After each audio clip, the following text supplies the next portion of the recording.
warahmatullahi wabarakatuh. Alhamdulillah alladzi arsala rasulahu bil huda wa dinil haqq liyudhhirahu 'ala ad-dini kullihi walau karihal musyrikun.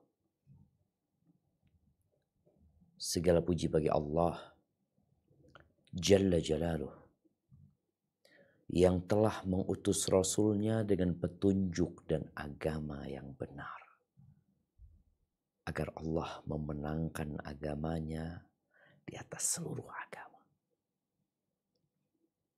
Meskipun orang-orang musyrik membenci hal itu. Pertarungan antara kebenaran dan kebatilan akan terus terjadi. Ya, ada masa futur, ada masa damai, ada masa lesu. Tapi pertarungan itu sejatinya tetap terjadi.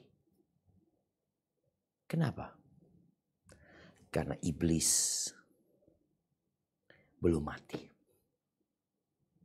Karena iblis minta ditangguhkan waktunya sampai hari kiamat kelak.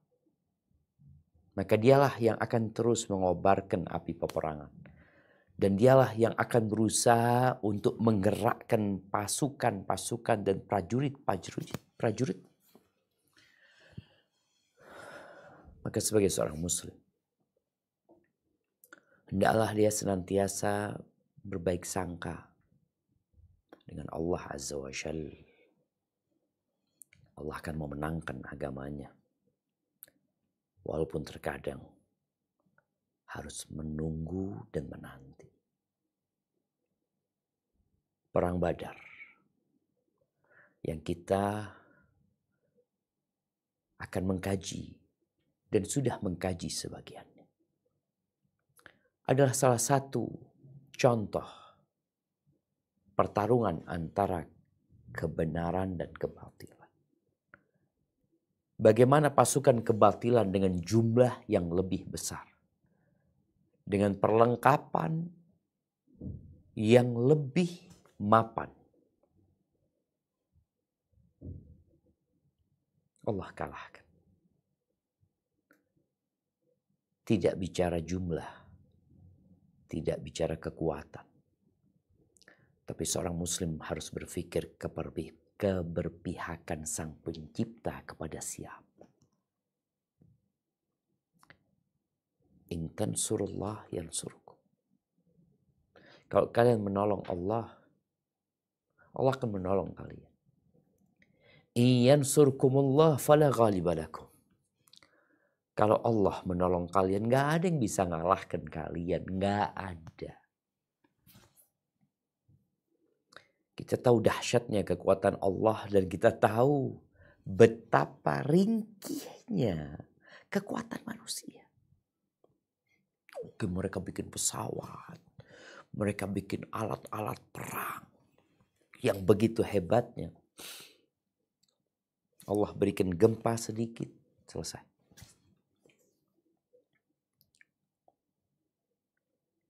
Kapal perang Amerika, Allah tinggal kirimkan badai, dia terbalik. Maka ahibati fillah, jadilah mukmin yang kuat, yang senantiasa memperbaharui keimanannya, memohon kepada Sang Pencipta agar dia dimatikan husnul khatimah. Allahumma salli wa sallim ala abdika wa rasulika nabiyina Muhammadin wa ala alihi wa ashabihi ajma'in. Amma ba'd. Jamaah rahimakumullah. Tak terasa kita hampir meninggalkan bulan Rajab. Kita masuk ke bulan Sya'ban, lalu kita masuk ke bulan Ramadan. Di bulan Ramadan itulah terjadi perang Badar. Bagaimana Ramadan yang menjadi bulannya Al-Quran, umat Islam harus berperang. Sebagian kita puasa aja enggak.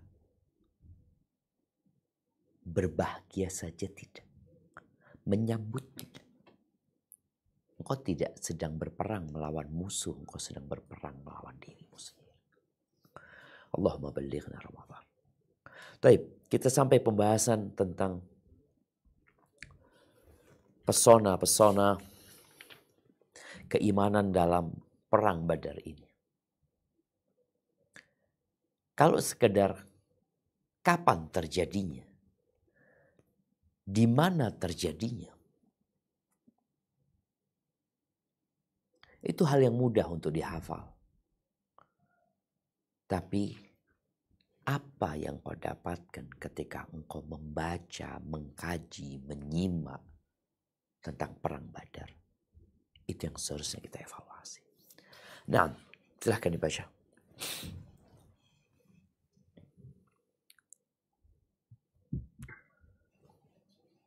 Bismillah, lanjutan Perang Badar Kubro dari kitab Ar-Rahiqul Makhtum, Sirah Nabawiyah, Sejarah Hidup Nabi Muhammad Sallallahu Alaihi Wasallam, karya Syekh Safiyur Rahman Al-Mubarakfuri Hafizahullahu Ta'ala.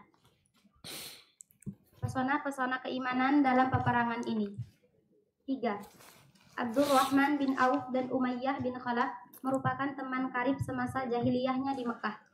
Saat Perang Badar berkecamuk, ia melewati Umayyah bin Khalaf yang sedang berpegangan tangan dengan anaknya, Ali bin Umayyah.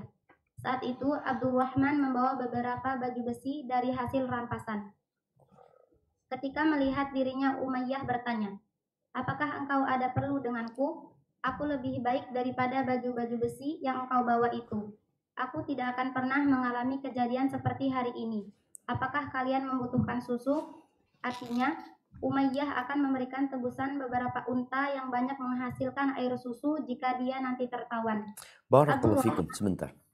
Ini ada ucapan, aku tidak akan pernah mengalami kejadian seperti hari ini.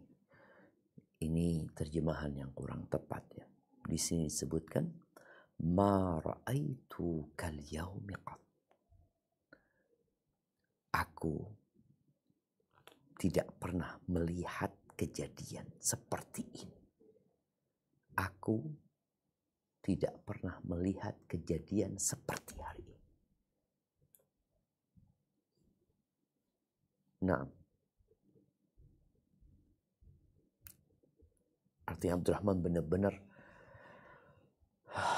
Umayyah bin Khalaf, bagaimana dia berpegangan dengan tangan anaknya, cemas, takut. Lalu dia mengatakan kepada Abdurrahman bin Auf, ma ra'aitu kal yaum qad. Nggak pernah aku melihat kejadian seperti hari ini. Dalam bayangan dia, pasukan perang yang jumlahnya lebih besar, yang tentunya secara logika akan dengan mudah mengalahkan pasukan yang jumlahnya kecil. Tapi ternyata berantakan pasukan Quraisy. Baik, dilanjutkan. Abdurrahman membuang baju-baju besi yang dibawanya, lalu menuntun Umayyah dan anaknya berjalan. Inilah penuturannya. Ketika aku sedang berjalan sambil memegang tangan mereka berdua di kanan kiriku, Umayyah bin Khalaf bertanya kepadaku, "Siapakah seseorang di antara kalian yang mengenakan tanda pengenal di dadanya berupa sehelai bulu burung unta?" "Dia adalah Hamzah bin Abdul Muthalib," jawabku. "Dialah orang yang paling banyak menimpakan bencana di pasukan kami," kata Umayyah. Demi Barakallahu fikum. Kita lihat jemaah. Umayyah bin Khalaf. Dia adalah salah satu dedengkot Quraisy. Dia sudah menyerah. Ketika dia melihat Abdurrahman bin Auf yang membawa harta rampasan perang, dia menawarkan dirinya untuk ditawan.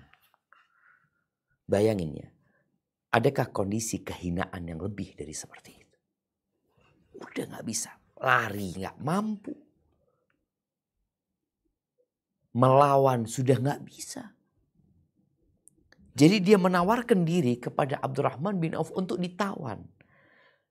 Dengan janji yang begitu, ya dia orang kaya, Umayyah bin Khalaf. Dia menawarkan, kau nggak butuh susu, kata dia, aku akan kasih tebusanku, ya beberapa ekor onta yang banyak susunya. Akhirnya Abdurrahman bin Auf berpikir, kayaknya ini lebih menguntungkan daripada baju besi dia. Maka dia lemparkan. Kemudian dia bawa, digandeng nih sebagai tawanan yang sudah menyerah. Terjadi obrolan. Bagaimana Umayyah bin Khalaf merekam ada sosok dengan tanda di dadanya sehelai bulu burung onta yang mengocar-ngacirkan barisan Quraisy. Siapa dia? Paman Nabi SAW, Hamzah bin Abdul Muttalib. Ahibati fillah, para sahabat Nabi berperang mati-matian demi menegakkan kalimat Allah SWT. Baik, kita lanjutkan cerita Abdurrahman bin Auf. Demi Allah, selagi aku berjalan memegang tangan mereka berdua, tiba-tiba Bilal melihat Umayyah, yang waktu di Mekah dulu dialah yang telah menyiksanya. Bilal berkata, dedengkot kekufuran adalah Umayyah bin Khalaf. Aku tidak selamat jika dia masih selamat. Wahai Bilal, dia adalah tawananku, kataku. Aku tidak selamat jika dia masih selamat, katanya sekali lagi. Apakah engkau mendengarku, wahai putra orang yang berkulit hitam, tanyaku. Namun, dia tetap berkata seperti tadi. Setelah itu, dia berteriak dengan suara nyaring. Wahai para penolong Allah, dedengkot kekufuran adalah Umayyah bin Khalaf. Aku tidak selamat jika dia masih selamat. Barakallahu fikum. Apa hubungan Bilal dengan Umayyah? Bilal dulu budaknya Umayyah. Abu Bakar membeli Bilal dari Umayyah. Jadi Bilal benar-benar merasakan bagaimana jahatnya Umayyah bin Khalaf. Jadi kalau mungkin disebutkan di sini dedengkot kekufuran adalah Umayyah, mereka ingin mengatakan inilah Rasul kufur Umayyah, ini Umayyah. Dedengkotnya kekufuran yang dulu nyiksa, yang dulu memerangi, dan hari itu pun dia memerangi dakwah Nabi alaihi salatu wassalam. Bilal mengucapkan sebuah ungkapan yang Abdurrahman bin Auf faham bahwa Umayyah akan dibunuh. Karena Bilal mengatakan, la najautu in najah. Aku gak selamat kalau dia selamat. Artinya harus mati nih orang. Abdurrahman bin Auf, ya kita lihat ya, ada kondisi yang terkadang emosi seseorang, perasaan seseorang mengalahkan akalnya. Ini masih di medan perang. Dan Abdurrahman menawan Umayyah yang menawarkan dirinya untuk ditawan. Bukan Abdurrahman berhasil menangkap, ya, mengikat. Enggak. Ini memang minta ditawan nih Umayyah bin Khalaf. Akhirnya Bilal melihat kalau dia sendiri kayaknya gak bakal berhasil. Maka Bilal teriak mengatakan, ya Ansar Allah. Si Umayyah, Abdurrahman bin Auf akhirnya karena komunikasinya sama Bilal kurang baik. Bagaimana dia memanggil Bilal dengan panggilan seharusnya gak boleh. Dia memanggil Bilal dengan ucapannya, ya Ibn Sauda. Nah, wahai anaknya, anak wanita yang berkulit hitam. Udah capek nih. Karena Bilal nggak paham. Maka Bilal akhirnya teriak mengatakan, ya Ansarallah.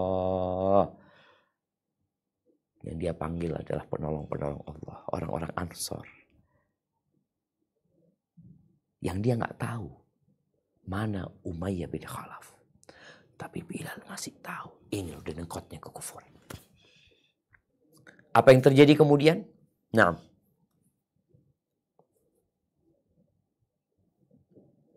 lalu mereka mengepung kami bertiga, sehingga membuat kami seperti berada di tempat pemotongan ikan. Barakallahu fikum. Ini tempat pemotongan ikan ini kenapa ada di sini? Ya, ini kesalahan dalam penerjemahannya. Di bahasa Arab disebutkan ja'aluna fi mithlil maskah. Maskah itu disebutkan seperti genggaman. Jadi 3 orang ini, Abdurrahman bin Auf, Umayyah bin Khalaf dan putranya Ali bin Umayyah, itu akhirnya dikepung sampai seperti genggaman, udah gak bisa lepas. Jadi terjemahannya berada di tempat pemotongan ikan, bukan. Diperbaiki. Menjadikan, sehingga membuat kami seperti dalam genggaman. Seperti dalam genggaman, ya nggak bisa lepas lagi sudah. Nah, dilanjutkan. Namun ada seseorang menghunus pedangnya lalu menyabetkannya tepat mengenai anak Umayyah. Mengenai, taib. Mengenai, bentar tadi anak baca. Nah, siap. Lanjutkan. Umayyah berteriak keras dan tidak pernah kudengar dia berteriak sekeras itu. Carilah selamat sebisamu karena tidak ada lagi keselamatan di situ. Demi Allah, aku sudah tidak membutuhkanmu sedikit pun, kataku. Nah, ini juga perlu diperbaikin terjemahannya. Fawallahi ma ughni anka syai'a. Carilah selamat sebisamu, tidak ada lagi keselamatan bersamamu atau bersama dirimu. Tidak lagi keselamatan bersama dirimu. Demi Allah, aku tidak dapat memberikan sedikit pun manfaat untukmu. Ini maksudnya. Bukan, aku sudah tidak membutuhkanmu sedikit pun. Barakallahu fiik. Di sini Abdurrahman, dia lanjutkan, bisa memberi manfaat sedikit pun untukmu. Abdurrahman bin Auf berlepas diri, udah gak mampu dia menyelamatkan Abdurrahman bin Auf. Anaknya sudah habis. Abdurrahman, udah dia dikelilingin oleh orang-orang Ansar yang hendak membunuh Abdurrahman, membunuh Umayyah bin Khalaf. Maka Abdurrahman angkat tangan dan memerintahkan kepada Umayyah untuk menyelamatkan diri. Apakah kemudian selamat? Ya enggak. Matilah Umayyah bin Khalaf. Dikeroyok sama orang-orang Ansar. Taib. Lanjutkan. Lalu mereka menyabetkan pedang kepada mereka berdua hingga tidak berkutik lagi. Semoga Allah merahmati Bilal. Baju-baju besiku sudah hilang dan hatiku menjadi galau gara-gara tawananku, kataku. Di dalam Zadul Ma'ad disebutkan bahwa Abdurrahman bin Auf berkata kepada Umayyah, "Telentangkan badanmu." Umayyah pun menelentangkan badannya. Lalu Abdurrahman menelentangkan badan di atas badan Umayyah. Barakallahu fikum. Iya, ini ada riwayat lain bagaimana kejadian Abdurrahman berusaha untuk melindungi Umayyah bin Khalaf. Jadi di bahasa Arabnya itu Abdurrahman mengatakan kepada Umayyah, ubruk. Ubruk. Kalimat baraka yabruku ini maknanya bisa berbaring, maknanya bisa berlutut. Jadi boleh jadi di sini maknanya berlutut. Artinya dari berdiri dia disuruh berlutut. Kemudian Abdurrahman bin Auf pasang badan untuk melindungi Umayyah bin Khalaf. Jadi bukan telentang kemudian Abdurrahman bin Auf telentang di atasnya. Umayyah bin Khalaf kayaknya nggak seperti itu kejadiannya. Di sini berlutut, kemudian Abdurrahman bin Auf memeluk dan melindungi Umayyah bin Khalaf. Mungkin terjemahannya perlu diperbaiki. Taib. Namun mereka tetap lanjutkan. Yaitu diperbaikin ya, telentanglah badanmu. Mungkin diganti berlututlah. Nah, berlututlah. Kemudian Abdurrahman pasang badannya melindungi Umayyah.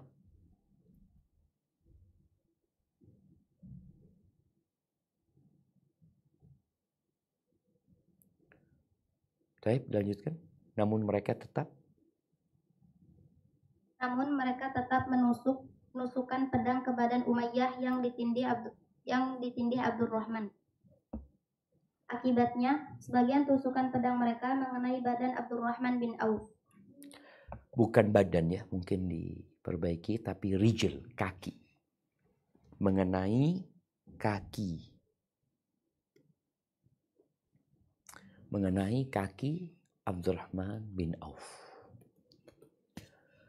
Taib, ahibati fillah. Umayyah bin Khalaf selesai. Pergi. Bagaimana ternyata kekufuran walaupun kuat, dia sejatinya menuju kepada kebinasaan. Kita sudah membaca cerita Abu Jahal. Abu Jahal pergi.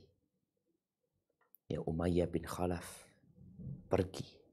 Dan masih banyak lainnya. Dari dedengkot kaum musyrikin yang tewas ketika perang Badar. Taib, yang keempat. Dalam peperangan itu, Umar bin Al-Khattab radhiyallahu anhu membunuh pamannya sendiri, Al-As bin Hisham bin Al-Mughirah. Kita lihat jemaah. Bagaimana Umar bin Khattab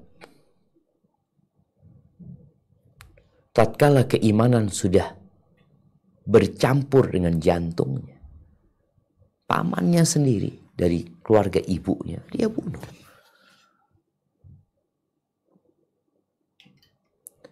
Semua kekerabatan,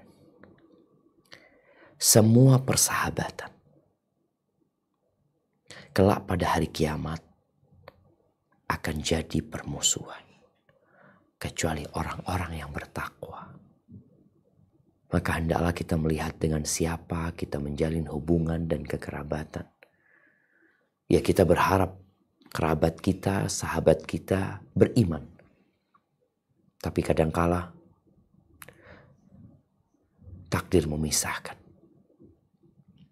Sehingga sebagian orang-orang dekat kita, mereka menjauh, bahkan menolak hidayah yang datang kepada mereka. Di sini Umar bin Khattab akhirnya membunuh pamannya sendiri. Abu Bakar, bagaimana cerita Abu Bakar Siddiq? Nah,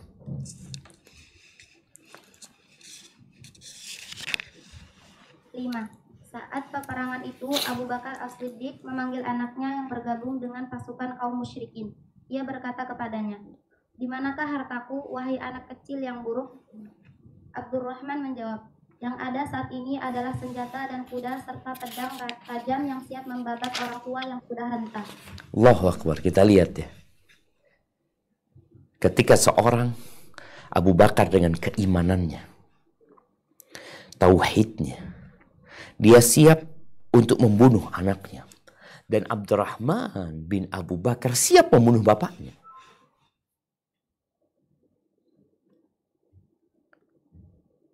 Ahibati fillah, kadangkala orang itu membela kebatilan yang dia yakini kebenaran. Maka di sini mahalnya hidayah. Apakah akhirnya Abu Bakar membunuh Abdurrahman? Tidak. Jadi sedikit Anda ceritakan tentang Abdurrahman bin Abu Bakar. Abdurrahman bin Abu Bakar ini dulu namanya Abdul Ka'bah. Kemudian diganti oleh Nabi SAW dengan Abdurrahman. Abdurrahman kakaknya Aisyah. Iya. Dia itu kakaknya Aisyah seibu sebapak. Beda dengan Asma yang merupakan kakaknya Aisyah tapi beda ibu. Abdurrahman kakaknya Aisyah, abangnya Aisyah, seibu sebapak. Dia termasuk salah satu jawara Quraisy. Dia juga sosok yang handal memanah, penyair yang hebat. Dia termasuk tadi yang ketika perang Badar hadir bersama kaum musyrikin. Bahkan bapaknya sempat menantang tadi anaknya untuk mubarazah, untuk perang tanding. Bapaknya ini sudah kepingin dibunuh tuh Abdurrahman. Tapi Nabi SAW melarang Abu Bakar. Ketika perang Uhud, Abdurrahman juga masih bersama kaum musyrikin. Dia juga salah satu komandan para pemanahnya pasukan kaum musyrikin. Ketika perang Uhud, kalau perang Badar, Abu Bakar yang nantang anaknya. Di perang Uhud, anaknya yang nantang Abu Bakar. Akhirnya Abu Bakar turun untuk menghadapi anaknya di perang Uhud, tapi dilarang sama Nabi SAW. Karena Abdurrahman akhirnya masuk Islam. Abdurrahman ini nanti yang mendampingi Aisyah umroh. Ingat ketika Aisyah haji, kemudian dia minta umroh sama Nabi SAW berangkat dari Tan'im. Siapa yang dampingi Aisyah? Abangnya nih, Abdurrahman. Yang akhirnya dia masuk Islam ketika Sulhul Hudaybiyah ya. Radhiyallahu ta'ala anhu. Jadi kita itu menjalani hidup, nggak tahu apa yang akan terjadi. Abdurrahman ditantang oleh bapaknya, mau dibunuh sama Abu Bakar. Tapi dilarang sama Nabi SAW. Di perang Uhud juga seperti itu. Kenapa? Karena ternyata Abdurrahman akan masuk Islam. Dan jadi salah satu jawara kaum muslimin. Dia itu yang membunuh Muhkam ibn Tufail ya. Otak pemikirnya Musailamah al-Kadzab. Pada waktu perang Yamamah. Barakallahu fikum. Tapi itu yang berkaitan dengan Abdurrahman bin Auf, Abdurrahman bin Abu Bakar, yang kemudian dia menjadi seorang muslim yang taat kepada Allah Azza wa Jalla, walaupun sebelumnya sempat menjadi anak yang durhaka, yang kafir, tapi orang itu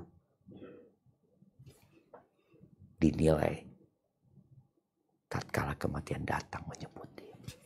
Barakallahu fikum. Baik. 6. Ketika banyak pasukan musuh yang menyerah dan kemudian ditawan, sementara saat itu Rasulullah Shallallahu Alaihi Wasallam berada di tenda bersama Sa'id bin Mu'adz yang berdiri di pintu tenda itu untuk menjaga beliau sambil menghunus pedangnya. Maka beliau melihat ada ketidaksukaan di wajah Sa'ad atas apa yang dilakukan orang-orang. Beliau bersabda kepadanya, "Demi Allah, sepertinya engkau tidak suka melihat apa yang dilakukan orang-orang itu, wahai Sa'ad." "Demi Allah, begitulah, wahai Rasulullah. Ini adalah peristiwa pertama yang ditampakkan Allah terhadap orang-orang musyrik. Bagaimanapun membunuh orang-orang musyrik itu lebih kusenangi daripada membiarkan mereka tetap hidup." Subhanallah jemaah. Sikap Sa'ad bin Mu'ad. Ingat Sa'ad bin Mu'ad ini yang ketika meninggal dunia setelah perang Bani Quraidah, arsy Allah bergetar. Dia yang di awal perang Badar pun termasuk tokoh yang menjadi jubirnya orang-orang Ansor bahwa mereka siap berperang, siap mati. Sa'ad bin Mu'ad kurang setuju. Dia ketika melihat pada ditawan ya orang-orang ini. Karena dalam bayangan dia ini lebih baik dibunuh mereka. Sebagaimana Umar bin Khattab juga berpendapat seperti itu. Tapi pada akhirnya ya mereka ditawan, kemudian mereka bayar tebusan ya. Karena bayangan Sa'ad bin Mu'ad ketika mereka dibunuh, ini akan lebih menaikkan pamornya umat Islam dan membuat musuh akhirnya takut. Akan tetapi Allah punya kehendak lain. Karena di antara yang ditawan itu sebagian akhirnya masuk Islam di antara mereka. Barakallahu fiik. Nah. 7. Pada perang ini, pedang Ukasyah bin Mihsan al-Asadi patah. Karena itu, dia menemui Rasulullah Shallallahu Alaihi Wasallam. Lalu beliau memberinya sepotong kayu dari akar pohon. Seraya bersabda, "Bertempurlah dengan ini, wahai Ukasyah." Setelah itu, dia mengambilnya dari tangan beliau dan mengayunkannya. Potongan akar itu berubah menjadi sebatang pedang yang panjang, putih mengkilat dan amat tajam. Dia pun bertempur dengan menggunakan pedang itu hingga Allah memberikan kemenangan kepada kaum muslimin. Pedang itu dinamakan Al-Aud. Pedang tersebut selalu menyertai Ukasyah dalam berbagai peperangan bersama beliau, hingga ia terbunuh dalam perang Riddah. Dan saat itu pun pedang tersebut masih tetap bersamanya. Barakallahu fikum. Ukasyah bin Mihsan al-Asadiyah yang ketika Nabi SAW di perang Khaybar menyebutkan tentang 70.000 dari umatnya yang akan masuk surga tanpa hisab, tanpa azab. Ukasyah mengatakan, doakan aku ya Rasulullah, termasuk dari mereka. Kemudian Nabi SAW mengatakan, anta minhum, kau termasuk dari mereka. Di perang Badar, pedangnya patah. Sama Nabi dikasih akar, dan akar itu berubah menjadi pedang yang tajam. Nggak ada yang mustahil buat Allah Azza wa Jal, dan nggak ada yang sulit buat Allah Jalla Jalaluh. Maka sebagai seorang muslim, seperti yang dari awal ana tekankan, hendaklah senantiasa berbaik sangka sama Allah Subhanahu wa taala. Allah itu ala kulli syai'in qadir. Dan bagaimana perang ini, pedang ini terus dipakai oleh Ukasyah sampai dia terbunuh di perang Riddah. Perang Riddah itu perang melawan orang-orang murtad ya. Perang melawan orang-orang murtad pada masa Abu Bakar Siddiq radhiyallahu taala anhu. Taib. Yang ke-8. 8. Setelah peperangan usai, Mus'ab bin Umair al-Abdari melewati saudaranya Abu Aziz bin Umair yang sebelah tangannya sedang diikat seorang Ansor sebagai tawanan. Dalam peperangan itu, Abu Aziz bergabung bersama pasukan musyrikin.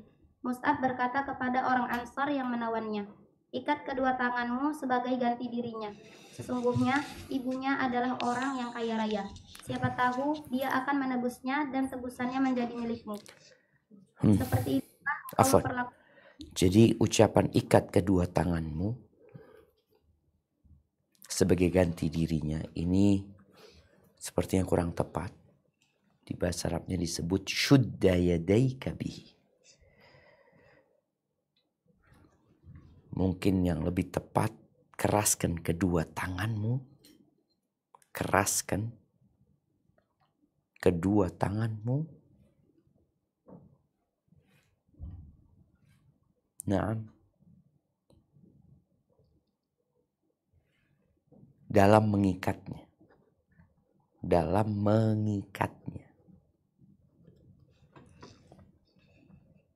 Fa inna ummahu dhatu mata. Ya. Jadi ikat kedua tanganmu sebagai ganti dirinya, diganti dengan keraskan kedua tanganmu dalam mengikatnya. Nah, lanjutkan. Sesungguhnya ibunya adalah orang yang kaya raya. Siapa tahu dia akan menebusnya dan tebusannya menjadi milikmu. Seperti itukah engkau memperlakukan aku? Tanya Abu Aziz. Dia juga saudaraku selain dirimu, jawab Mus'ab. Ini.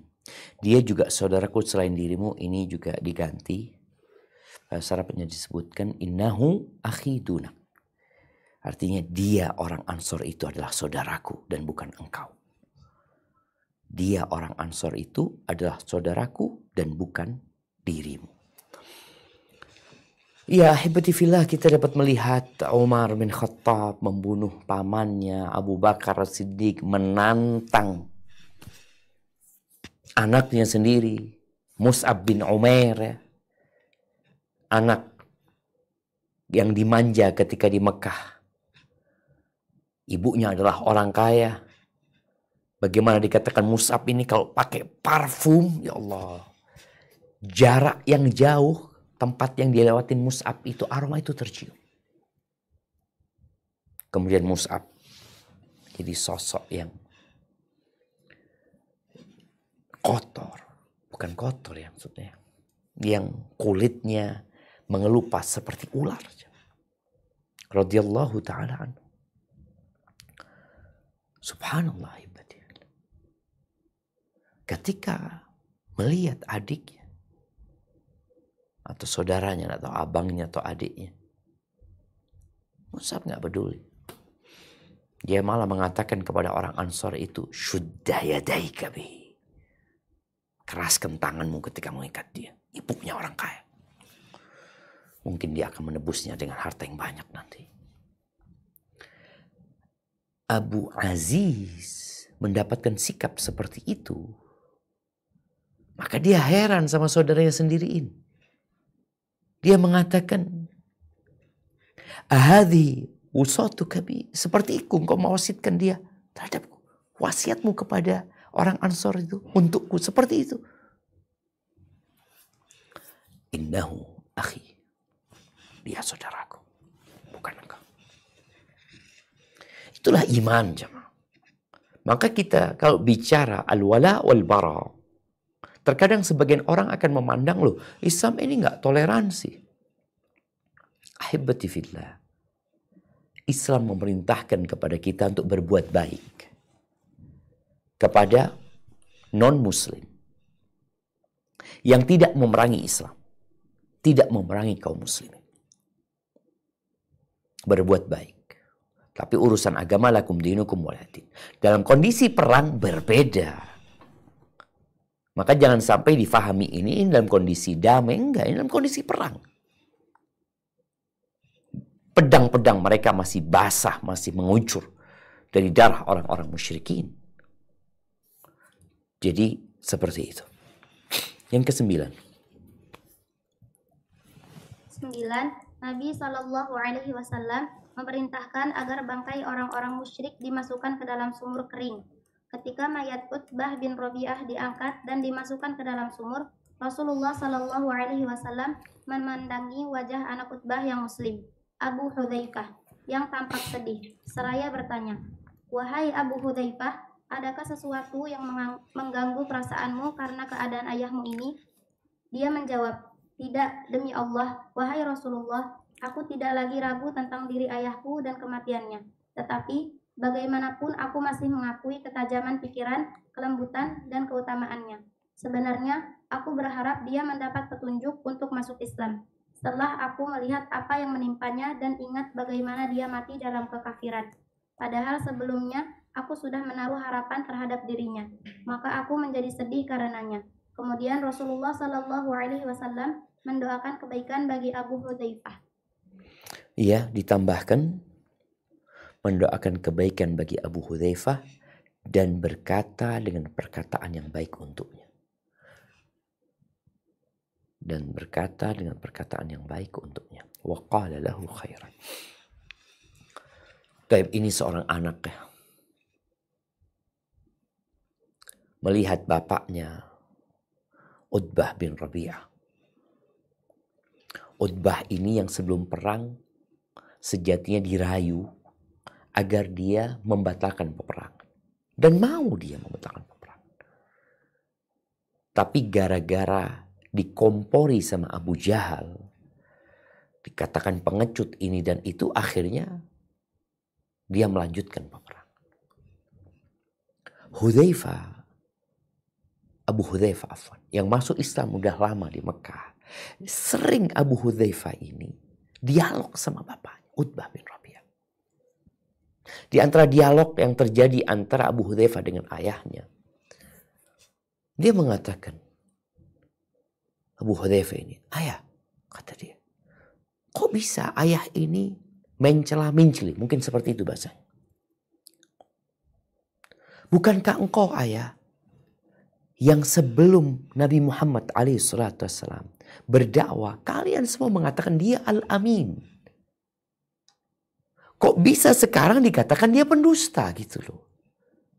Loh, kemarin kalian mengatakan dia Al-Amin, sekarang kalian katakan dia berbohong, dia buat-buat, dia bikin-bikin. Gimana bisa seperti itu? Jadi memang Abu Hudzaifah melihat ayahnya ini cerdas gitu loh. Bijak dia. Tapi terkadang ketika emosi disulut, orang jadi lupa. Makanya Abu Hudzaifah sedih ya. Anak ini berharap bapaknya dapat hidayah.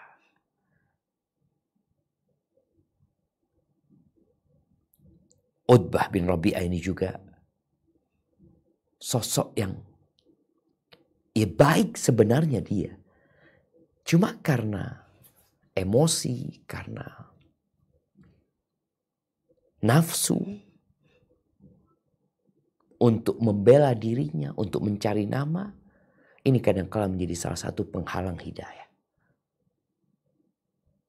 Orang yang gak punya jabatan, yang gak punya kedudukan, itu masuk Islamnya terkadang lebih mudah daripada orang-orang yang ditokohkan di masyarakat.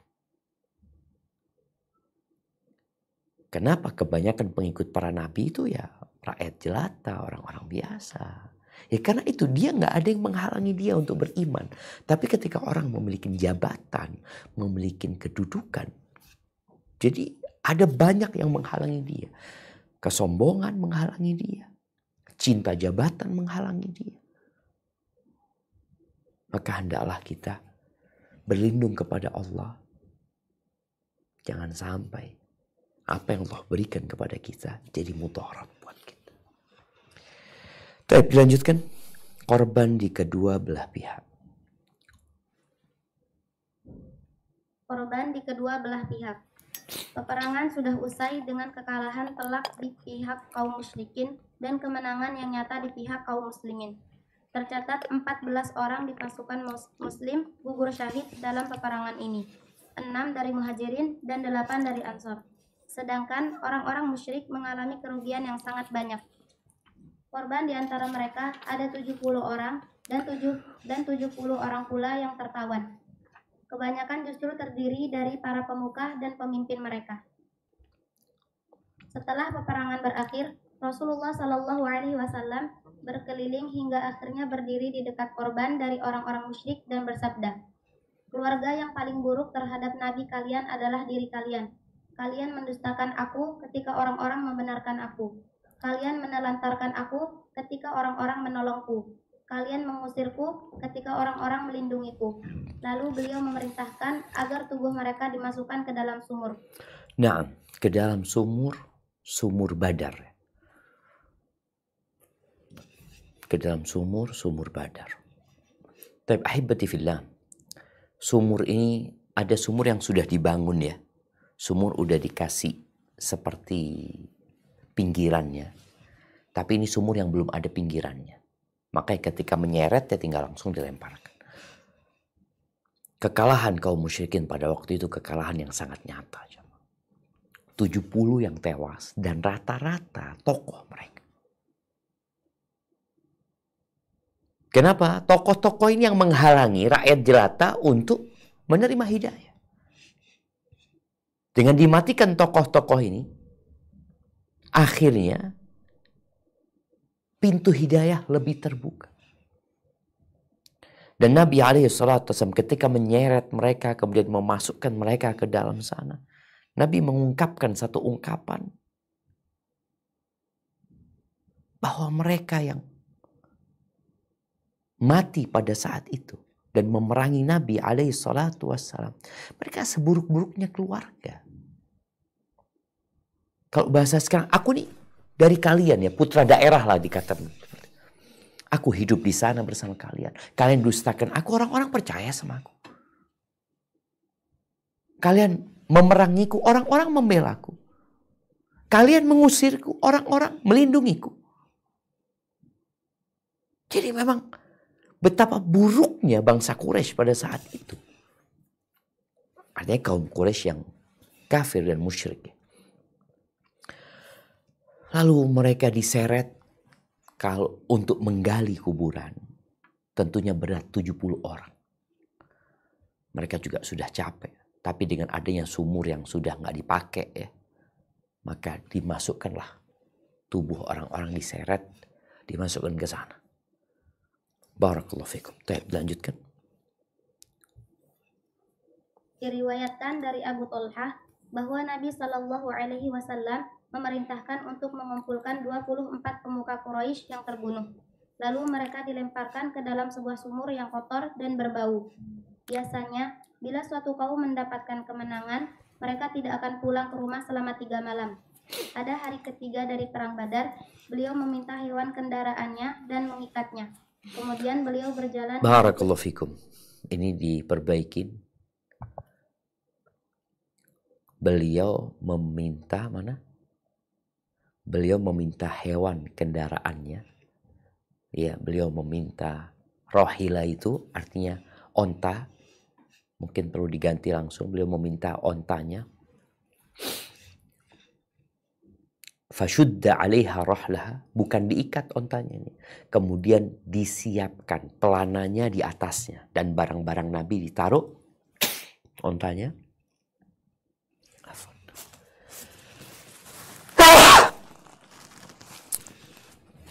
Alhamdulillah. Yahdikumullah yuslih balakum.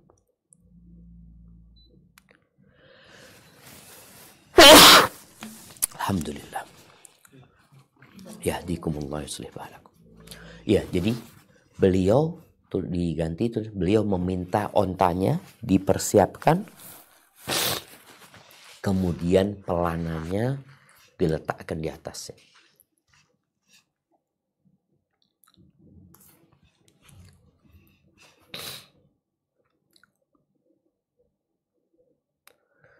Nah, lanjutkan.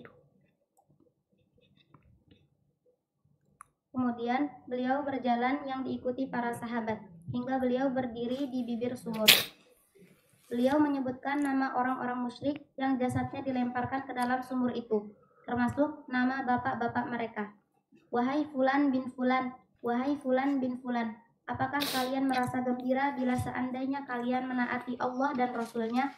Sesungguhnya kami telah mendapatkan apa yang dijanjikan Rabb kami kepada kami adalah benar. Lalu, apakah kalian mendapatkan apa yang dijanjikan Rabb kalian terhadap kalian juga benar? Umar bertanya, wahai Rasulullah, mengapa engkau berbicara kepada jasad-jasad yang tidak bernyawa lagi? Beliau menjawab, demi yang diri Muhammad ada di tangannya, kalian tidak lebih bisa mendengar daripada mereka tentang apa yang kukatakan.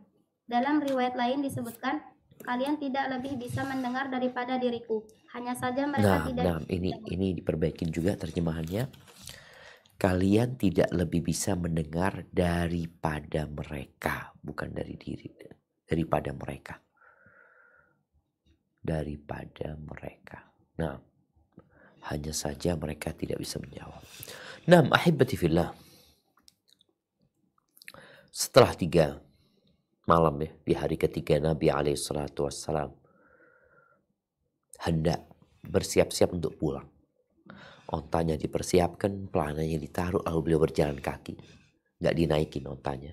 Beliau berjalan kaki dulu. Menuju kemana?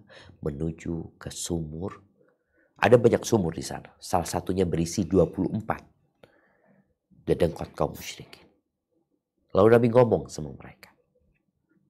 Mereka sejatinya sudah mati. Tapi Allah memperdengarkan ucapan Nabi kepada mereka. Sebagai apa? Sebagai azab tambahan buat mereka. Jadi kadangkala azab mental, azab batin itu lebih menyakitkan, lebih melukai daripada siksaan fisik. Ada orang yang kalau dipukul, buat dia lebih ringan daripada dia dihina. Daripada dia dilecehkan dengan ucapan. Makanya pada hari kiamat itu, ada azabun hissi, ada azabun ma'nawi. Ada azab fisik dan ada azab mental. Makanya kalau kita membaca Al-Quran, kita akan membaca kriteria sifat azab itu azabun alim, azabun azim, azabun muhin. Nih, azab yang pedih, azab yang besar, azab yang syadid, ada azab muhin, ada azab yang menghinakan. Nabi alaihi salatu wassalam mengatakan kepada mereka ucapan itu karena akhirnya mereka menyesal. Iya, ini itu tersiksa batin mereka. Umar tanya, ya Rasul gimana engkau ngomong dengan jasad yang sudah gak ada ruhnya, udah mati mereka. Maka Nabi menjelaskan bahwa mereka mendengar. Allah yang membuat mereka mendengar. Mereka lebih mendengar daripada kalian. Sehingga mereka lebih tersiksa lagi. Baik, medan perang selesai. Bagaimana kondisi kaum musyrikin? Kan yang tewas 70. Yang ditawan 70. Kalau jumlah mereka 1000. Kemana yang 860? Bagaimana cerita mereka? Nah, silakan dilanjutkan. Mekah menerima kabar kekalahan. Orang-orang musyrik yang berhasil melarikan diri dari medan perang Badar berpencar-pencar tak beraturan. Mereka lari terbirit-birit menuju ke berbagai lembah dan perkampungan. Setelah itu menuju ke Mekah dengan kepala tertunduk lesu karena perasaan malu. Mereka tidak tahu bagaimana cara untuk masuk ke Mekah. Barakallahu fikum, ini perkampungan mungkin diperbaiki ya. Lebih tepatnya itu lereng-lerengnya. Lembah-lembah dan lereng-lereng gunung. Nah, lereng gunung ya. Bagi para jamaah yang berangkat ke Mekah, ke Madinah, ya bisa dilihat ya. Perkampungan itu jarang sekali di antara kota Mekah dan kota Madinah.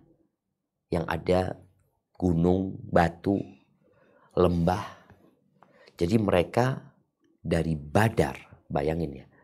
Dari Badar. Madinah ke Badar itu kira-kira 120 kilo ya. Nanti mungkin bisa dicek. Sedangkan ke Mekah lebih jauh lagi. Entah ana lupa, mungkin nanti bisa dicek. Mungkin teman-teman bisa cek ya. Jarak Badar sama kota Mekah. Supaya kita bisa membayangkan ya.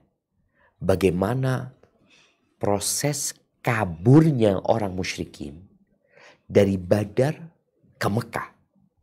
Jarak berapa jauh? Coba mungkin udah ketemu. Jarak antara Badar sama Mekah. Nah, berapa kilo? 329 kilometer. Bayangin jamaah, bagaimana dari Badar mereka itu. Masya Allah. Kalau jalan kaki berapa hari? 74 jam ya. Iya, kira-kira 3 hari lah. 3 hari lebih ya. Itu kalau jalan kaki, bayangkan antara Badar ke Mekah. Dan mereka kondisinya ketakutan. Makanya semua persenjataan yang jadi harta rampasan ditinggal semuanya. Mereka udah sendiri-sendiri. Semua mau menyelamatkan diri. Tapi berhari-hari mereka itu. Jadi jangan dipikir mereka kalah di siang hari itu, kemudian sorenya udah nyampe. Enggak. Berhari-hari mereka baru sampai ke kota Mekah. Taib. Mereka juga ketika sudah mau nyampe Mekah, mereka bingung gimana mau masuk Mekah. Mereka malu. Kok malu? Kenapa malu? Taib. Siapa yang mau jawab? Kenapa mereka kok malu?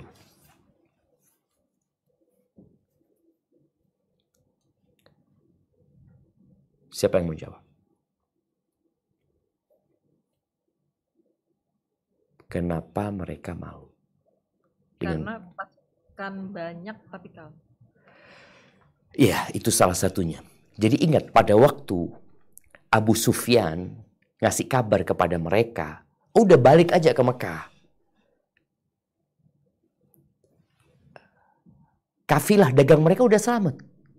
Mereka nggak mau balik. Nggak. Kita akan berangkat ke Badar. Kita akan berpesta di sana. Kita akan minta biduan-biduan untuk menari dan bernyanyi selama 3 hari 3 malam. Agar orang-orang Arab tahu siapa Quraisy. Itu yang membuat mereka malu gitu loh. Sudah jumlahnya banyak. Mereka juga terlalu sombong. Tahu-tahu kalah. Dan kekalahan yang sangat menyakitkan buat mereka. Maka mereka malu mau masuk kota Makkah. Tuh, dilanjutkan. Apa kata Ibnu Ishaq? Ibnu Ishaq menuturkan bahwa orang yang pertama kali menyampaikan kabar di Mekah tentang kekalahan Quraisy adalah Al-Haitsuman bin Abdullah Al-Khuzai. Orang-orang yang berada di Mekah bertanya kepadanya, apa yang terjadi di sana? Dia menjawab, Utbah bin Rabi'ah, Syaibah bin Rabi'ah, Abul Hakam bin Hisham, serta Umayyah bin Khalaf mati terbunuh. Dia masih menyebutkan beberapa nama pemimpin yang lain. Ketika dia menyebutkan nama-nama pemuka Quraisy itu, Safwan bin Umayyah yang hanya duduk di rumahnya berkata, demi Allah, itu tidak mungkin. Afwan, ini wahuwa qa'idun fil hijr, bukan duduk di rumahnya.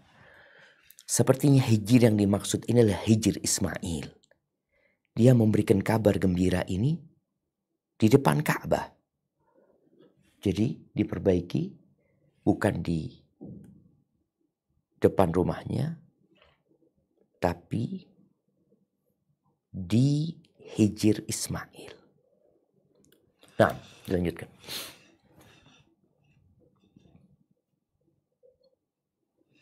Demi Allah, itu tidak mungkin terjadi. Bertanyalah kepadaku tentang dirinya. Lalu apa yang telah dilakukan oleh Safwan bin Umayyah? Tanya mereka. Al-Haitsuman menjawab, dia hanya duduk di rumahnya. Demi Allah, kulihat dengan mata kepalaku sendiri bagaimana ayah dan saudaranya terbunuh. Barakallahu fikum. Ini yang diperbaiki juga jemaah. Ketika jadi Safwan bin Umayyah yang duduk di hijr mengatakan, demi Allah itu tidak mungkin terjadi. Tidak masuk akal kata dia. Kalau benar, iyakil hadza, wallahi iyakil hadza. Nah, demi Allah, kalau dia itu benar akalnya ada bersama dia, coba tes dia. Coba tes dia, tanyakan tentang aku. Tanyakan fas'aluhu an, tanyakan kepadanya tentang diriku. Tanyakan kepadanya tentang diriku. Maka orang-orang akhirnya ngetes dia dengan mengatakan, lalu apa yang dilakukan Safwan bin Umayyah? Apa kata Haitsuman? Itu dia sedang duduk di hijr. Nah, itu dia sedang duduk di hijr, bukan di rumahnya lagi ya, diganti. Dia hanya duduk, bukan hanya, tapi katakan itu dia sedang duduk di hijr. Demi Allah, kulihat dengan mata kepalaku sendiri bagaimana ayah dan saudaranya terbunuh. Baik, di sini bagaimana Haitsuman membawa berita yang nggak masuk akal. Kenapa nggak masuk akal? Gimana sih 1000 ngelawan 300 terus kalah? Nggak masuk akal. Makanya ketika Haitsuman menyampaikan Utbah terbunuh, Rabi'ah, Syaibah terbunuh, Abu Abul Hakam, yakni Abu Jahal ya, terbunuh, Umayyah terbunuh. Dia sebutkan tokoh-tokoh Quraisy. Ini Umayyah, Safwan, putranya Umayyah, itu sedang duduk di Hijr. Dia mengatakan enggak masuk akal nih. Kalau dia masih ada akalnya orang ini, benar dia menyampaikan itu, tanyakan dia tentang aku. Ternyata tahu.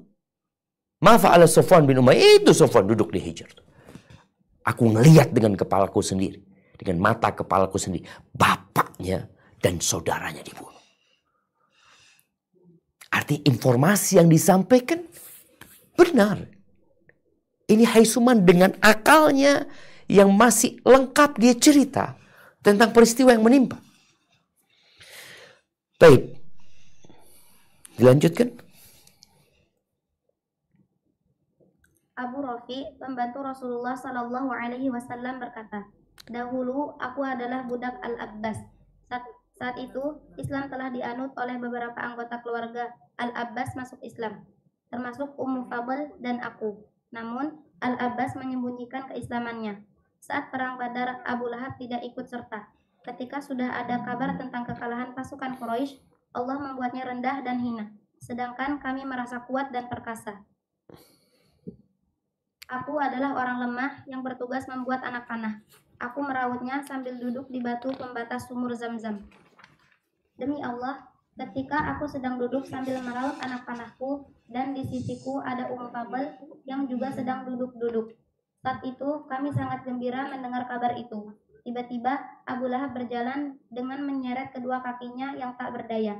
Hingga akhirnya dia duduk di pinggir batu pembatas Zam-Zam. Punggungnya menyandar ke punggungku. Orang-orang berkata, ini dia Abu Sufyan bin Al-Harith bin Abdul Muttalib sudah datang. Abu Lahab berkata, mari ke sini. Demi Allah, kabar apa yang kau bawa? Kemudian Abu Sufyan duduk di sampingnya, sedangkan orang-orang berdiri di hadapannya. Wahai keponakanku, kabarkan kepadaku bagaimana urusan orang-orang, tanya Abu Lahab. Nah, ini ingat, ini Abu Sufyan bin Harith bin Abdul Muttalib. Bukan Abu Sufyan bin bukan Abu Sufyan bin Sakhr ya. Tapi ini Abu Sufyan bin Harith. Harith ini pamannya Nabi SAW. Nah, lanjutkan. Abu Sufyan menjawab, ketika kami berhadapan dengan segolongan orang, justru kami menyerahkan pundak-pundak kami kepada mereka. Mereka menyerang dan menawan kami sekehendak hatinya. Demi Allah, meski demikian, aku tidak mencela siapapun. Kami harus berhadapan dengan orang-orang yang berpakaian putih sambil menunggang kuda yang perkasa, berseliweran di antara langit dan bumi. Demi Allah, kuda-kuda itu tidak meninggalkan jejak sedikit pun dan tidak menginjak apapun. Afwan, ini tidak menginjak apapun mungkin kurang tepat ya. Ma tuliqu syai'an, tunggu di bawahnya. Mereka tidak meninggalkan sesuatu pun. Nah, bukan meninggalkan jejak ya. Mereka tidak meninggalkan sedikit pun dari musuh maksudnya. Dan tidak ada sesuatu pun yang dapat menghadapinya. Tidak ada sesuatu pun yang dapat menghadapinya.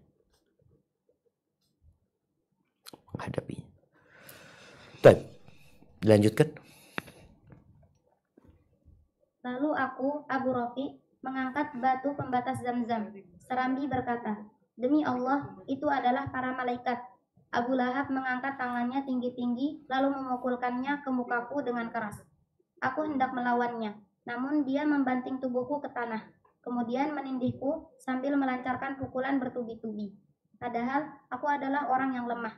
Ummu Fadl bangkit memungut tiang pembatas Zam-Zam, lalu memukulkannya sekeras-kerasnya ke kepala Abu Lahab hingga menimbulkan luka yang menganga.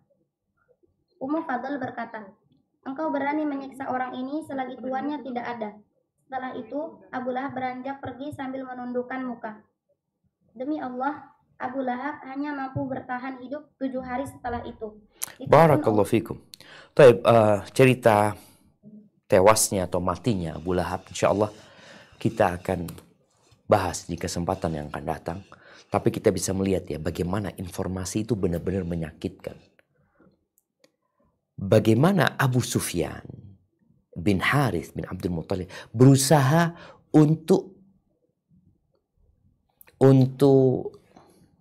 menyingkap rasa malu mereka atau menghilangkan rasa malu mereka. Bosnya pantas kita kalah itu pantas karena yang kita hadapin itu bukan manusia gitu loh. Kita melihat ada kuda-kuda di antara langit dan bumi itu. Jadi ungkapan itu tidak membuat orang-orang beriman, tapi hanya membuat mereka paling tidak nggak malu. Yang kita hadapin itu bukan 300 orang gitu loh. Kita menghadapi pasukan lain. Yang seharusnya itu membuat mereka beriman. Tapi bagaimana Abu Lahab sakit hatinya ya. Ketika Abu Rafiq mengatakan itu malaikat tuh kata dia. Ini menunjukkan karena dia beriman. Barakallahu fiik. Baik, berkaitan dengan matinya Abu Lahab. InsyaAllah kita akan bahas pada kesempatan yang akan datang. Karena memang Abu Lahab gak ikut perang pada waktu itu. Dia mengirim orang yang menggantikan dia. Karena orang itu punya utang sama Abu Lahab. Sehingga utangnya jadi lunas. Barakallahu fiik. Kita masuk ke sesi tanya jawab. Anda kembalikan ke moderator. Jazakillah khair. Namun Ustadz, jazakumullah khairan Ustadz. Ustadz, tadi Nabi SAW menjawab kalian tidak bisa mendengar daripada mereka tentang apa yang kukatakan pada jasad-jasad yang tidak bernyawa itu ya Ustadz ya. Ini khusus untuk mayit gitu ya Ustadz ya, di perang Badar aja, dan bagaimana dengan kondisi mayit yang jika kita ziarah ke pemakaman gitu Ustadz, apakah juga bisa mendengar atau gimana Ustadz? Barakallahu fikum. Hukum asalnya mereka tidak mendengar. Hukum asalnya mereka tidak mendengar. Oleh karena itu Umar bin Khattab radhiyallahu taala anhu mengatakan kepada Nabi SAW, bagaimana engkau berbicara dengan jasad yang sudah mati gitu, yang sudah nggak ada ruhnya. Maka Nabi menjelaskan mereka lebih mendengar daripada kalian. Bagaimana dengan orang-orang yang mati? Rasul SAW menjelaskan bahwasanya ada kondisi-kondisi mayit itu mendengar. Salah satunya bagaimana Nabi SAW menjelaskan bahwa mayit itu mendengarkan ketika sandal-sandal orang itu pergi. Ini ada proses di mana malaikat Munkar dan Nakir datang untuk menanyai kepada dia. Jadi ada kondisi yang ketika Nabi menyebutkan mereka mendengar, ya kita katakan mendengar. Kemudian ketika kita mengucapkan salam, umpamanya. Jadi ada kondisi mereka mendengar, ada kondisi kembali kepada asalnya. Mereka nggak mendengar ungkapan orang-orang yang berbicara kepada mayit tersebut. Hadza wallahu a'lam bissawab. Nah. Nah Ustadz, jazakumullah khairan Ustadz. Ada yang bertanya langsung Ustadz. Assalamualaikum Ustadz. Waalaikumsalam warahmatullahi wabarakatuh. Ahlan wa sahlan, na'am, tafadhali. Alhamdulillah. Ana punya 2 pertanyaan ya Ustadz ya, mengenai Abu Hudzaifah bin Utbah. Apakah itu sama dengan Hudzaifah bin Yaman Ustadz? Dan orang-orang yang di antara artinya yang punya ikatan darah seperti ayah dengan anaknya, itu apakah mereka tinggal serumah atau mereka pisah rumah gitu Ustaz? Yang tadinya sebelum mereka hijrah. Yang ketiga, mengenai orang-orang yang ya bisa dikatakan ahli ibadah karena mereka rajin tilawah, rajin salat malam, tapi kenapa mereka bisa terkena hipnotis atau sihir Ustaz? Apa yang menyebabkan itu Ustaz? Syukuran Ustaz. Barakallahu fiik. Barakallahu fiik. Ya. Pertanyaan pertama tentang Abu Hudzaifah ibn Utbah ibn Rabi'ah. Apakah dia sama dengan Hudzaifah? Enggak. Karena kalau Hudzaifah itu anaknya Yaman. Hudzaifah ibnul Yaman. Yang dia ingat nggak ikut perang Badar. Hudzaifah ibnul Yaman. Yang dia sempat ketangkap sama orang-orang musyrikin. Kemudian dia nggak boleh ke Badar. Bikin perjanjian sama orang musyrikin bahwa dia tidak akan memperbanyak pasukan Nabi SAW. Dia akan pulang ke Madinah. Kemudian dia datang kepada Nabi SAW mengatakan, ya Rasulullah, kita ini udah punya janji sama orang musyrikin. Kata Nabi SAW, sudah kita tepatin perjanjian itu dan kita minta tolong kepada Allah dalam menghadapi mereka. Akhirnya Hudzaifah ibnul Yaman bersama ayahnya Yaman balik ke kota Madinah. Jadi berbeda dengan Hudzaifah ibn Utbah bin Rabi'ah. Abu Hudzaifah, afan, ini bukan Hudzaifah namanya tapi Abu Hudzaifah ya. Nah, barakallahu fikum. Kemudian kalau bicara bagaimana kondisi mereka, apakah mereka tinggal satu rumah? Jadi modelnya orang-orang itu tinggalnya satu kampung. Jadi dikatakan dar biasanya. Model perumahan lah. Kalau kita tahu di negeri kita pun sama sebenarnya. Di masa lalu atau sekarang lah yang di desa-desa biasanya satu kampung itu satu kerabat, satu RT itu mamanya, ya ini pamannya, ini keponakannya, ini anaknya, tapi tidak tinggal satu rumah. Mereka tinggalnya satu bertetanggaan di antara mereka dan tidak tinggal satu rumah. Karena kita tahu dalam Islam pun istri punya hak sendiri, khususnya anak-anak yang sudah menikah, tentunya seperti itu. Ada pertanyaan yang ketiga berkaitan dengan orang yang rajin baca Quran, yang berzikir, kok masih kena hipnotis ya, kok masih kena sihir umpamanya. Mungkin seperti orang yang suka olahraga. Orang suka berolahraga, orang jaga makan, tapi kok bisa kena penyakit ya? Inilah takdir Allah Azza wa Jalla.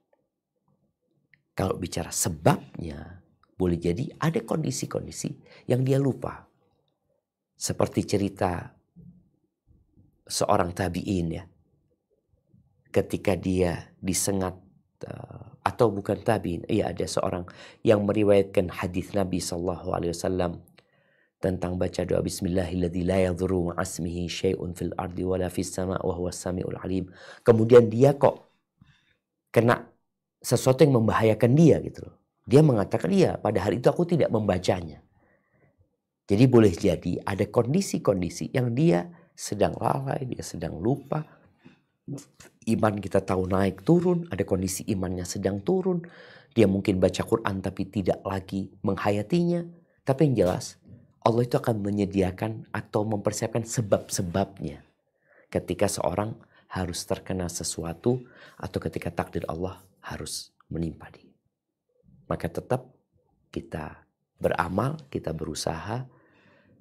Ketika kita terkena musibah, maka hendaklah kita bersabar dan meminta pertolongan kepada Allah Azza wa Jalla. Hadza wallahu a'lam bissawab. Nah, Ustaz, jazakumullah khairan Ustaz. Ana baca pertanyaan masuk Ustaz. Assalamualaikum warahmatullahi wabarakatuh. Waalaikumsalam warahmatullahi wabarakatuh. Ustaz izin bertanya, dikatakan bahwasanya seseorang dilihat dari bagaimana ia hari ini dan bukan masa lalunya. Tapi apakah kekufuran dan kemaksiatan di masa lalu akan mempengaruhi keimanannya di masa depan Ustaz? Demikian Ustaz. Jazakumullah khairan Ustaz. Naam, ahibati fillah. Yang menjadi tolak ukur itu bukan sekarang. Yang menjadi tolak ukur itu adalah kematian ya. Kata Nabi SAW, innamal a'malu bil khawatim. Amalan itu tergantung penutupnya.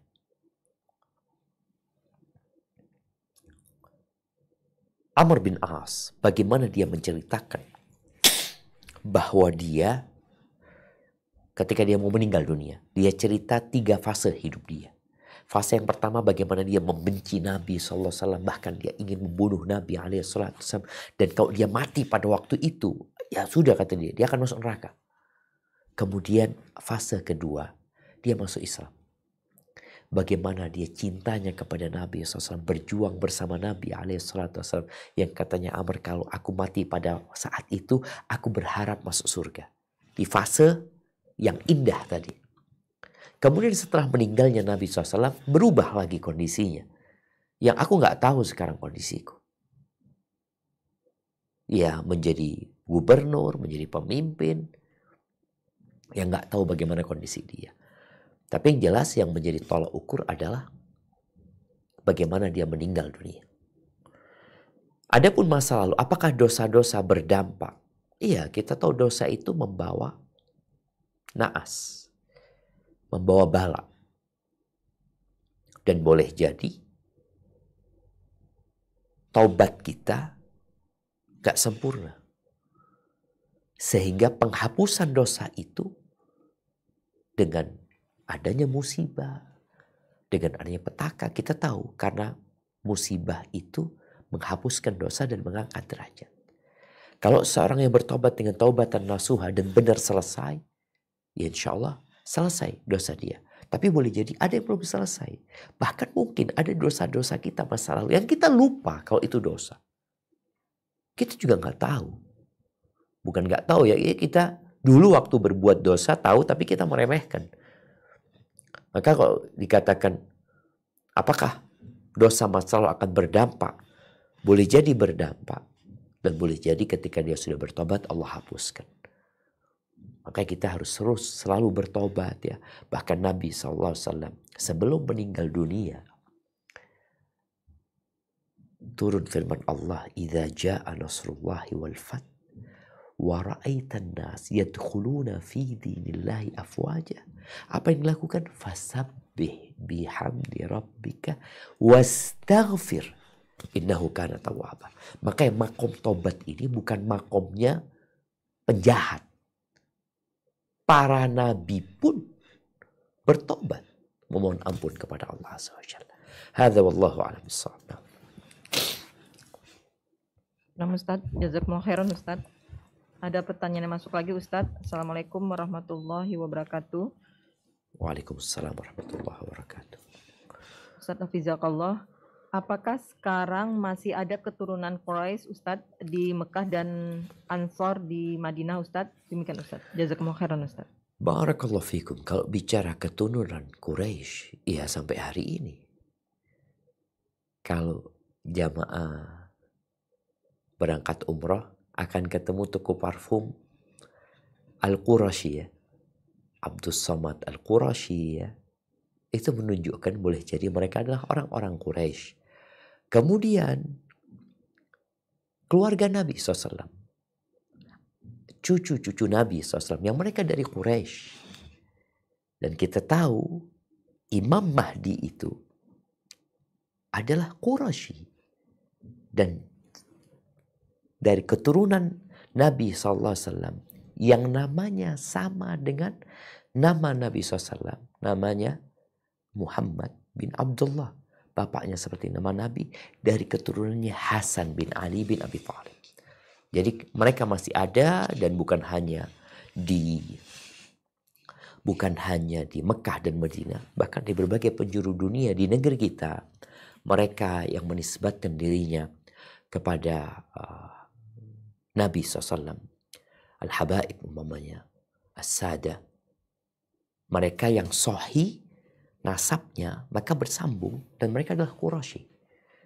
Dan juga disebutkan bahwasanya Bawazir, orang-orang yang dengan marga Bawazir disebutkan, ada yang menyebutkan bahwasanya nasab mereka bersambung dengan Abbas bin Abdul Muttalib. Wallahu a'lam bishawab. Tapi yang jelas keturunan mereka masih ada dan akan terus ada. Dan jumlah mereka akan semakin banyak tentunya nanti. Hadza wallahu a'lam bishawab. Jazakumullah khairan Ustaz. Pertanyaan berikutnya. Assalamualaikum warahmatullahi wabarakatuh. Waalaikumsalam warahmatullahi wabarakatuh. Ustadz, Rasulullah Shallallahu Alaihi Wasallam memerintahkan untuk memasukkan korban dari orang-orang musyrik ke dalam sumur Badar. Pertanyaannya Ustadz, apakah sumur Badar itu adalah salah satu sumur yang Rasulullah Shallallahu Alaihi Wasallam gali sendiri bersama para sahabatnya Ustadz? Demikian Ustadz. Jazakumullah khairan. Masya Allah, barakallahu fiik. Iya, jadi Badar ini banyak mata air. Jadi kalau bicara sumur itu digali sama Nabi SAW, tidak. Jadi ada sumur-sumur yang seperti rongga di dalam tanah. Jadi yang mereka ada banyak di Badar itu. Jadi bukan digali sama Nabi SAW. Dan boleh jadi ada sumur-sumur yang digali oleh masyarakat ketika mereka mencari air ya. Karena kalau kita lihat peperangan itu terjadi bukan di perkampungan. Peperangan itu terjadi di tempat yang kita baca, ya tempat yang lapang. Jadi sumur itu bukan sumur yang digali oleh para sahabat, tapi sumur-sumur yang mungkin digali oleh masyarakat dahulu ketika mereka mencari air. Ada sumur-sumur yang sudah tidak ada airnya, ada sumur-sumur yang tadi disebutkan yang sudah bau dan aromanya menyengat, boleh jadi di situ ada bangkai, ada binatang yang masuk ke sana nggak bisa keluar, ya seperti itu. Jadi bukan sumur yang digali oleh para sahabat. Hadza wallahu a'lam bissawab. Nah. Ustaz, jazakumullah khairan Ustaz. Ada pertanyaan masuk lagi Ustaz, di luar tema Ustaz. Assalamualaikum warahmatullahi wabarakatuh. Waalaikumsalam warahmatullahi wabarakatuh. Nah. Ustaz, bagaimana cara menasihati orang tua yang terkadang melalaikan yang wajib dan selalu mendahulukan yang sunnah Ustaz? Jazakumullah khairan Ustaz. Allahu Akbar jemaah.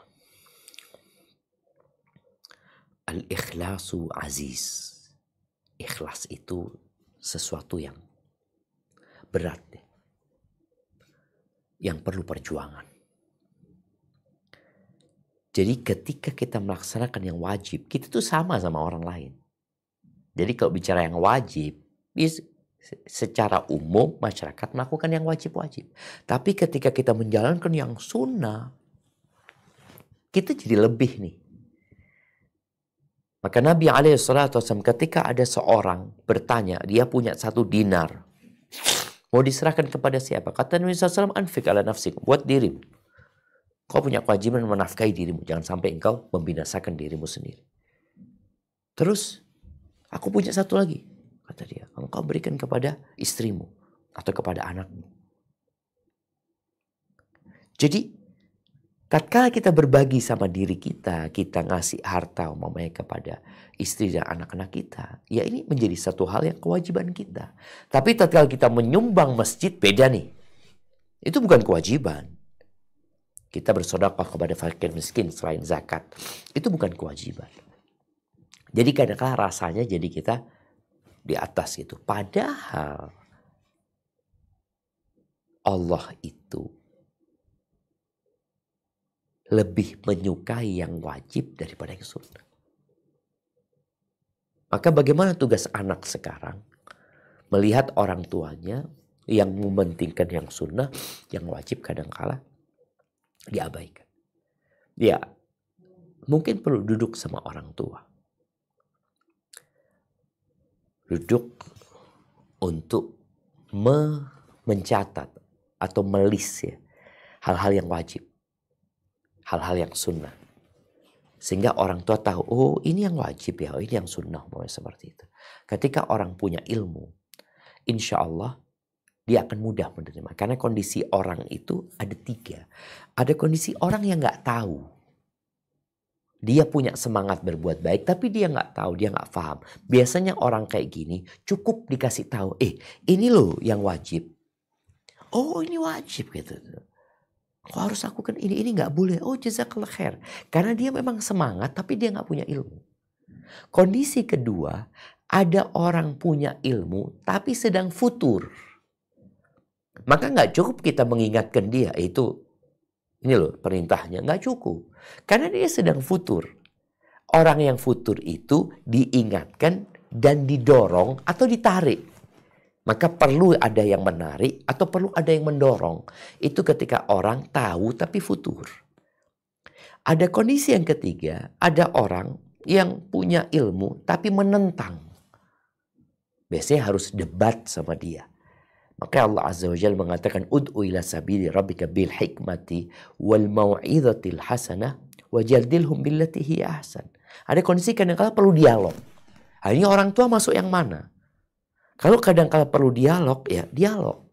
Ini nggak kayak gitu umpamanya. Dan dengan adab dan etika anak ya. Ketika berdialog sama orang tuanya, kalau orang tuanya termasuk yang golongan ketiga, yang butuh diskusi. Antum selalu merendahkan diri, ayah, afwan, ini ada seperti ini, nggak tahu ini benar atau salah. Mungkin bisa didiskusikan ayah, ada yang mengatakan seperti ini ayah. Mungkin anak yang salah ya. Jadi dia selalu merendah ketika berdialog sama ayahnya. Barakallahu fikum. Ke pertanyaan terakhir. Tafadhol. Pertanyaan terakhirnya melanjutkan pertanyaan masuk di pertanyaan sebelumnya, Ustadz. Siap. Ya, jadi Bapak safar untuk dakwah kemana-mana, keluarga dan istri ditinggal dengan tidak diberi nafkah, dan safar ini pun ke luar negeri gitu ya Ustadz ya, tapi berharapnya kan ke Madinah atau ke Mekah gitu ada umroh, tapi ini tidak Ustadz. Seperti itu. Iya, Ustadz. iya. Bagaimana menasihatinnya Ustadz? Barakallahu fiik. Ini pentingnya ilmu ya. Kenapa Al-Imam Bukhari membuat satu bab dalam kitab sahihnya, al-ilmu qabla al-qawli wal amal. Berilmu terlebih dahulu sebelum berucap dan beramal. Karena ada orang mengatakan, oh yang penting diamalkan ini dulu, ilmunya dulu. Kalau enggak, orang itu tadi akan merasa dia berbuat baik. Iya, dia berbuat baik kepada orang. Tapi dia melantarkan keluarganya. Melantarkan istrinya. Seperti sebagian orang yang mungkin dia punya semangat untuk berdakwah. Tapi dia lupa yang menjadi kewajiban dia. Dakwah ini fardu kifayah. Dakwah itu wajib. Dakwah itu wajib. Tapi dakwah itu kewajiban yang kalau sudah ada yang menjalankan, yang lainnya jadi nggak wajib. Kalau sudah ada yang ceramah, sudah selesai gitu loh. Nggak semuanya harus maju ke depan untuk ceramah. Satu ceramah ngasih tahu sudah cukup gitu loh. Ada orang-orang yang berpendapat, enggak, anak ini wajib loh. Engkau wajib di keluargamu. Jadi fardu ain engkau ngasih tahu keluargamu, istrimu. Memberikan nafkah itu kewajiban. Antara memberikan nafkah sama orang tua sama istri, itu lebih wajib sama istri. Ini yang kadang-kala orang ilmunya kurang, tapi semangatnya untuk beramal besar sekali. Maka paling tidak duduk bersama mereka, sama ayah tadi, ayah gitu, coba ayah. Ceritakan kepadaku bagaimana Nabi SAW mengutus para sahabatnya berdakwah. Tidak semua penduduk Madinah itu diutus untuk berdakwah keliling. Enggak. Ali diutus. Abu Musa al-Asy'ari diutus. Mu'ad bin Yaman diutus ke Yaman. Abu Ubaidah diutus. Dipilih orang-orang yang berilmu diutus. Dan tentunya ketika negara mengutus. Karena posisi Nabi sebagai pemimpin umat Islam pada waktu itu. Ketika diutus, bagaimana Ali diutus yang mau tidak mau dia meninggalkan istrinya Fatimah. Abu Musa diutus meninggalkan keluarganya juga. Di sini negara hadir membiayain. Karena dia berangkat tugas negara. Diperintahkan oleh Nabi SAW. Maka ketika seorang menjalankan tugas dan dia tidak melantarkan keluarganya, ya aman. Seperti sekarang kita tahu ya, ada tentara-tentara yang diutus ke Papua umpamanya. 9 bulan di Papua. Istri dan keluarga ada jaminan. Dia tidak melantarkan. Tapi kalau dia berangkat ke sana, istrinya nggak makan, anaknya nggak makan, maka dia berdosa. Maka di sini, ya kadangkala ada orang-orang yang semangatnya besar, tapi ilmunya sedikit. Tapi ada yang sebaliknya, ilmunya banyak, semangatnya kecil. Hendaklah kita berdoa mohon sama Allah Azza wa Jalla. Allahumma inni as'aluka tsabata fil amr wal azimata 'ala rusyd. Aku minta ya Allah keteguhan dalam urusan ini dan semangat tekad di atas petunjuk. Bukan semangat tekad tapi sesat atau kurang tepat. Barakallahu fiik, itu yang dapat disampaikan, kurang lebihnya mohon maaf. Sampai berjumpa kembali. Semoga senantiasa dalam lindungan ilahi. Subhanakallahumma wa bihamdika asyhadu an la ilaha illa anta astaghfiruka wa atubu ilaik. Wassalamualaikum.